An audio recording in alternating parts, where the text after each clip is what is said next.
اور سب سے پہلے بات کرتے ہیں پاکستان اور افغانستان کے درمیان اس وقت جو کیفیت ہے اس حوالے سے اقوام متحدہ کی ایک تازہ رپورٹ سامنے آئی ہے جس میں یہ بات کہی گئی ہے کہ افغانستان میں القاعدہ اور فتنۃ الخوارج یعنی TTP جیسے دہشت گرد گروہوں کی موجودگی ہے، اور اس بات کے ناقابل تردید شواہد سامنے آ چکے ہیں۔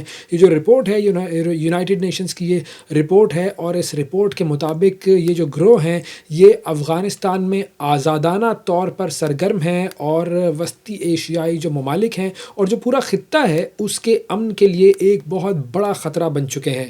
یہ رپورٹ اقوام متحدہ کی تجزیاتی معاونت اور پابندیوں کی جو نگران ٹیم ہے اس نے 24 جولائی 2025 کو اقوام متحدہ کی سیکیورٹی کونسل میں پیش کی تھی، اور اگر ہم اس رپورٹ کی تفصیل میں جائیں تو اس رپورٹ کا صفحہ نمبر 16 ہے، اس میں یہ بات واضح طور پر کہی گئی ہے کہ افغانستان کی جو اتھارٹی ہے وہ دہشت گرد گروہوں بشمول القاعدہ اور جو بھی اس کے اتحادی ہیں ان کو کھلی چھوٹ دیے ہوئے ہے۔ اور رپورٹ کے مطابق یہ جو گروہ ہیں یہ افغانستان میں 6 ایسے صوبے ہیں جہاں پر یہ گروہ جو ہیں القاعدہ کے اور TTP کے، یہ گروہ افغانستان میں 6 جو صوبے ہیں وہاں پر بہت زیادہ ان کی پریزنس ہے۔ ایک ہے غزنی، دوسرا ہے صوبہ ہلمند، پھر قندار ہے، کنر ہے، ارزگان ہے اور زابل ہے۔ یہ تمام صوبے ایسے ہیں جہاں پر یہ گروہ سرگرم ہیں، اور اس رپورٹ میں یہ انکشاف بھی کیا گیا ہے کہ افغانستان میں القاعدہ کے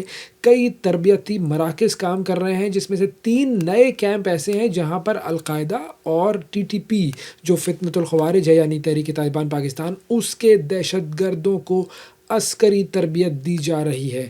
اور اس رپورٹ کا جو پیراگراف نمبر 19 ہے اس کے مطابق TTP کے پاس تقریباً 6000 جنگجو موجود ہیں جنہیں مختلف اقسام کے جو جدید ہتھیار ہیں ان تک رسائی حاصل ہے، جن سے ان کے جو حملے ہیں وہ مزید ہلاکت خیز ہوئے ہیں۔ اور اقوام متحدہ نے اس حوالے سے پھر خبردار کیا ہے کہ افغانستان میں دہشت گرد گروہوں کی جو آزادانہ سرگرمیاں ہیں وہ علاقائی سلامتی اور پائیدار امن کے لیے ایک سنگین خطرہ ہے۔ تو یہ بات جب پاکستان کہتا ہے کہ افغانستان میں دہشت گرد گروہ موجود ہیں، خاص طور پر فتنۃ الخوارج کا گروہ موجود ہے جو کہ پاکستان میں حملے کر رہا ہے، اور بھارت کی پشت پناہی سے یہ سارا کام ہو رہا ہے، تو پاکستان غلط نہیں کہہ رہا ہوتا۔ آگے بڑھتے ہیں جی، اور اب بات کرتے ہیں امریکہ کی۔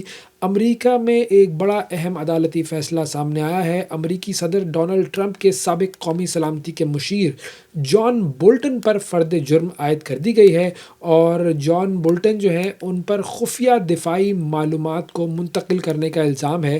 اور اس حوالے سے جو امریکی محکمہ انصاف ہے اس کا کہنا یہ ہے کہ جان بولٹن نے حساس دستاویزات جو ہے وہ ذاتی ای میل اور چیٹ ایپس جو ہوتی ہیں ان پر بھیجی تھی۔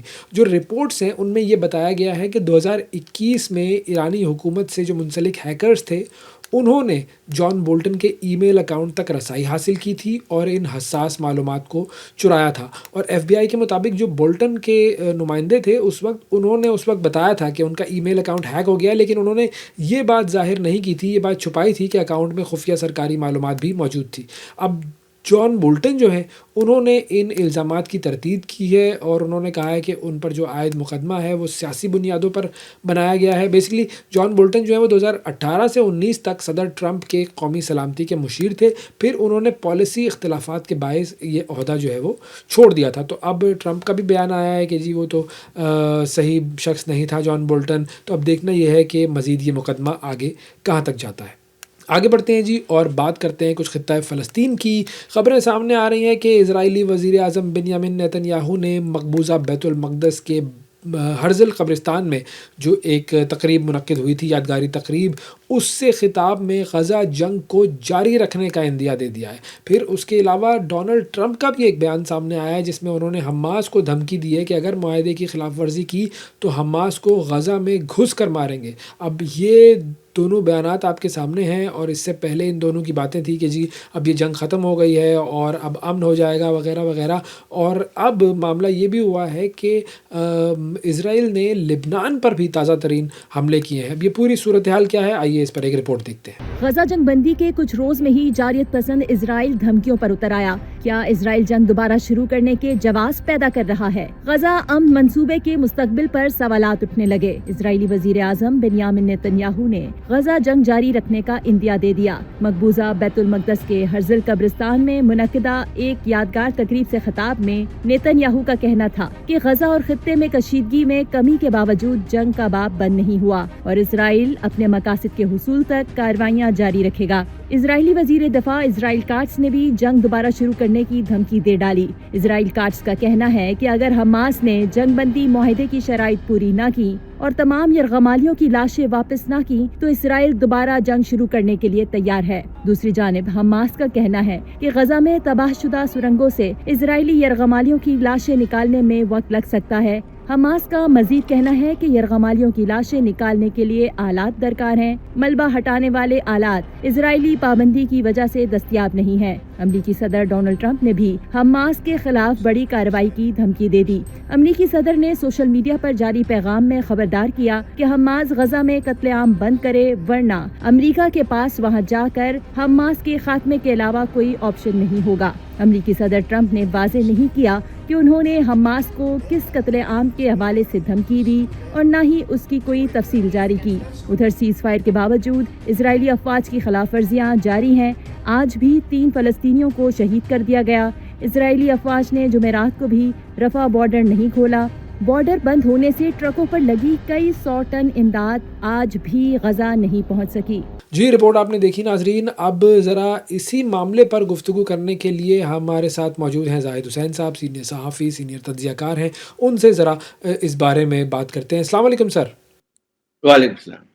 بہت شکریہ سر، آپ نے پروگرام کے لیے ٹائم نکالا۔ سب سے پہلے تو اب دیکھیں جو غزہ جنگ ہے وہ اس کی جنگ بندی کو ابھی چند روز ہی گزرے تھے اور ابھی ہم نے دیکھا کہ جی ساری دنیا کے بڑے بڑے لیڈرز جو ہیں وہ پہنچے ہوئے ہیں وہاں پر اور دستخط ہو رہے ہیں اور بڑا جو ہے وہ شور مچایا جا رہا ہے کہ جنگ بندی ہو گئی ہے۔ لیکن اب ہم دیکھ رہے ہیں کہ اسرائیل جو ہے وہ ایک بار پھر دھمکیوں پر اتر آیا ہے اور اب جو ہے وہ ڈونلڈ ٹرمپ بھی دھمکیاں دے رہا ہے حماس کو۔ تو آپ کو کیا لگتا ہے کہ یہ جو امن منصوبہ ہے یا جو پلان ہے، ڈیل جو ہے، اس پر اس کا کیا مستقبل کیا ہے؟